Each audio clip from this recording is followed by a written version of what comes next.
I got a notification on Twitter, and it was from someone who's followed me and is a YouTuber as well that does gameplay videos.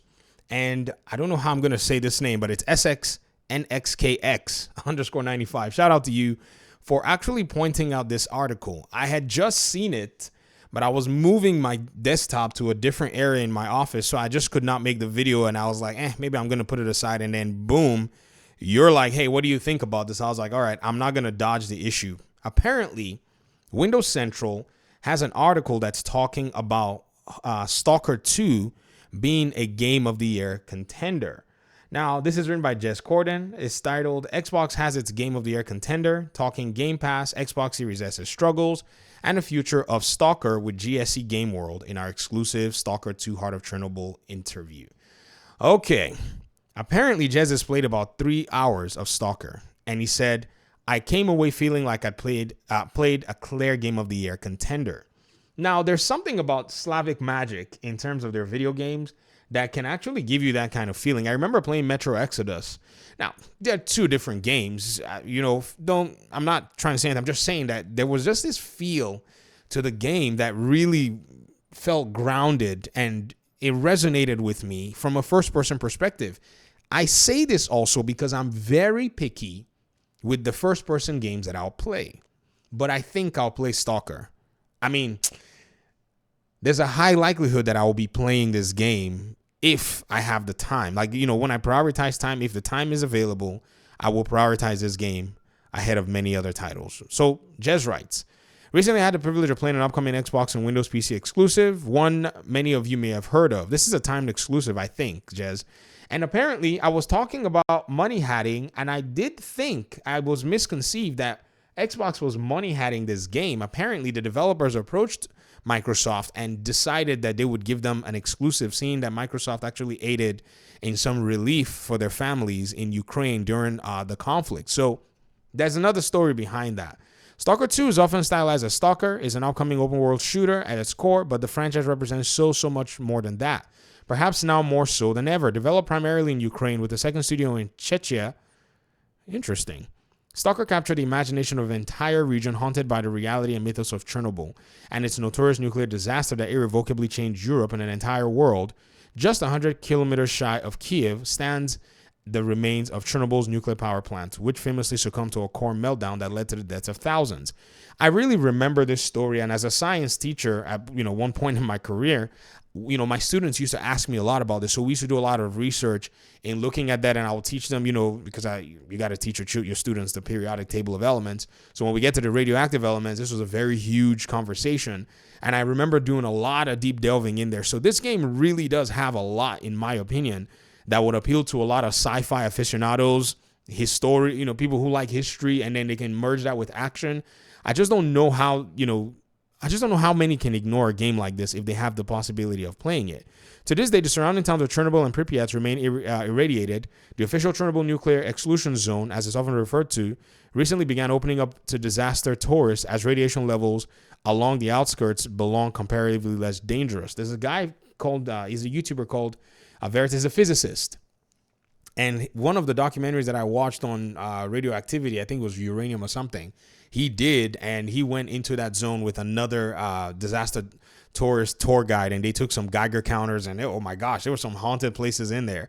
I think he wanted to capture that. He's also the guy that hacked Linus Tech, in a friendly way. He told him, hey, I'm going to hack you. And then he was able to show how, people can get hacked. Really cool stuff. However, it once again remains off limits due to the hostilities from the Putin regime in Russia, whose infamously failed Kiev offensive cut straight through the most irradiated parts of the region. Okay, Jez, like literally, come on now. This statement right here, right? This statement right here. I mean, call it what you want, but you got to take your time when you're writing articles about gaming to ensure that you're not throwing a lot of this stuff in there. There are many people that are coming together for gaming. Does that make sense?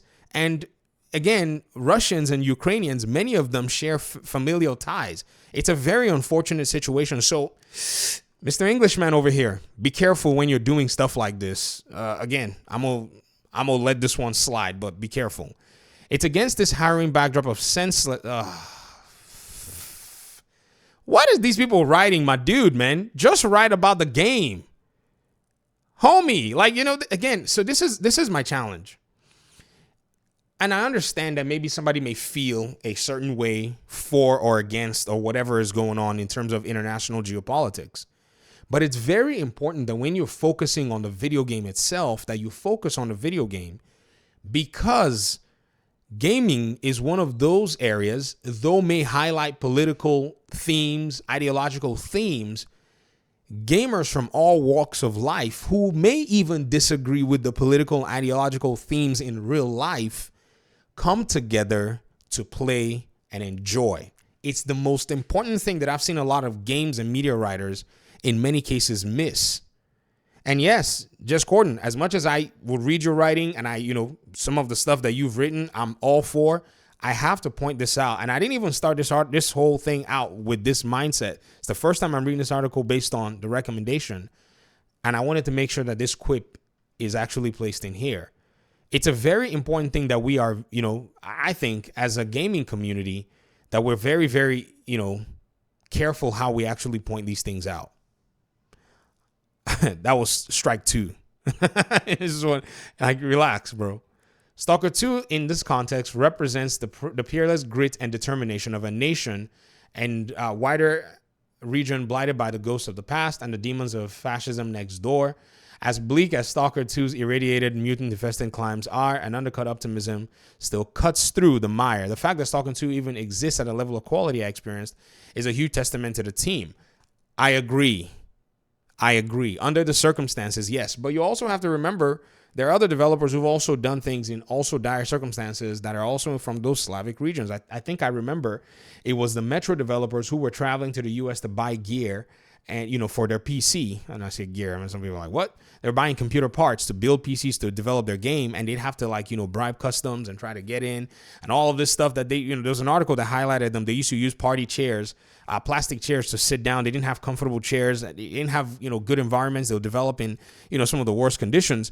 So again, that's already been a testament. And as much as, Jez is pleasantly struck by the quality of this game and, probably what the game offers, I, at this point, almost don't see it as a surprise because it's a high praise to the developers that they're able to churn out this game regardless of what's facing them. It's why we call these games made with Slavic magic. It's the meme of praise that you give to developers that can do stuff like this.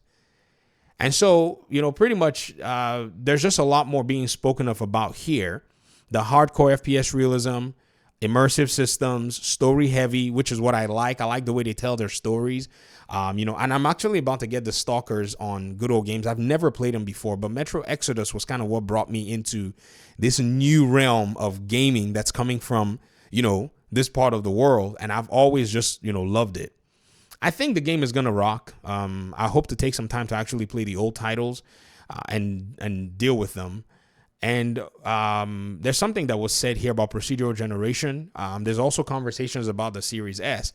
But at the end of the day, I really would love to see more directly from the developers. I don't know exactly how they're going to do their marketing and all of the above. But I really do think it's something that a lot of gamers are going to enjoy who get to play it.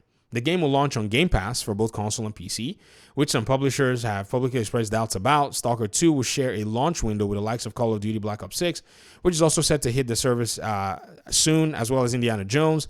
GSC is in phase, though. They said, we don't think Stalker as being just successful in Ukraine. It's successful all over the world, too. With Stalker 2, we're hoping to find fans in all new countries as well. It's not just a local story for us, especially if we're talking about global sales. On Xbox Game Pass, we can only talk for ourselves, but we believe that it's helping us a lot. Stalker is new to consoles, so going through Game Pass will help us reach a new audience. If you're unfamiliar, you might not buy Stalker if you see it next month to a $60 icon, but you can give it a try with Xbox Game Pass, and perhaps some fans, and perhaps become fan. Some people become fan of the franchise and they'll buy the game. That's what Game Pass actually does ideally. And I'm gonna go ahead and wind this video down. There is the opportunity for people to try games that they never really did play in the first place. It's something that's also been very helpful for me because as somebody who's super picky, I can simply just say, if it's on Game Pass, I'll try it. If not, I'm just going to be sitting there looking through, everything, looking at pictures 500 times, and then going back to play my good old Mortal Kombat or games that I've known for 20, 30 years, or at least 6, 7, 8, 10 years, or Batman games or whatever it is.